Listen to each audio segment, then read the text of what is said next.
পর্যাবরণ দিবস পালন করা হচ্ছে, পাশাপাশি আজকের অমৃতা দেবীর বলিদান দিবস।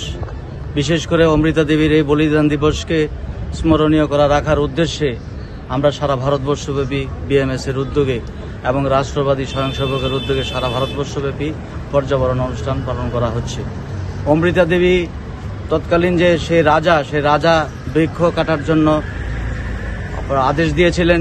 অমৃতা দেবী বৃক্ষ না কাটার জন্য উনি সেখানে নিজেকে গাছ জড়িয়ে ধরেছিলেন, কিন্তু ওনাকে হত্যা করা হয় রাজার আদেশে, এবং তার তিনটে মেয়ে তারাও গাছকে জড়িয়ে ধরে তারা নিজেকে বলিদান দিয়েছেন।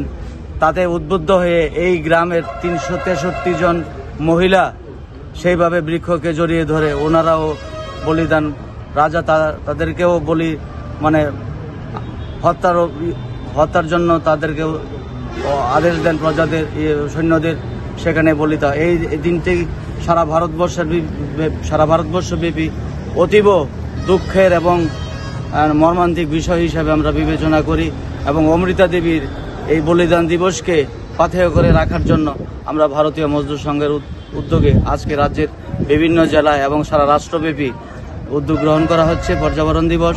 সেখানে থাকছে পলিথিন ব্যবহার নিষিদ্ধ করা, পানীয় জল সংরক্ষণ করা, জল সংরক্ষণ করা, স্বচ্ছ ভারত রাখা এবং বৃক্ষরোপণ রাখা, পাশাপাশি বৃক্ষকে পরিচর্যা করা।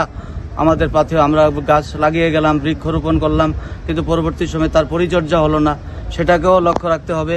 আগামী দিনে যে গ্লোবাল ওয়ার্মিং হচ্ছে তা থেকে আমাদের উদ্ধার পেতে হলে এই বৃক্ষরোপণ অত্যন্ত অত্যাবশ্যক, এবং সমাজকে পরিষ্কার পরিচ্ছন্ন এবং রাখার জন্য পলিথিন থেকে আরম্ভ করে যেগুলো আমি বললাম সেগুলো আমাদের পালন করা উচিত, এবং সেটাকে মান্যতা দিয়ে সবাই একটা সুন্দর ভারত তৈরি করার জন্য, স্বচ্ছ ভারত, সুন্দর ভারত, সুন্দর পরিবেশ করার জন্য আমরা ভারতীয় মজদুর সংঘের পক্ষ থেকে আজকের এই অনুষ্ঠান করছি, এবং সবাইকে আজকের দিনে ভারতীয় মজদুর সংঘের পক্ষ থেকে আন্তরিক শুভেচ্ছা, হার্দিক অভিনন্দন এবং গুরুজনদের আমি বিনম্র প্রণাম জ্ঞাপন করছি।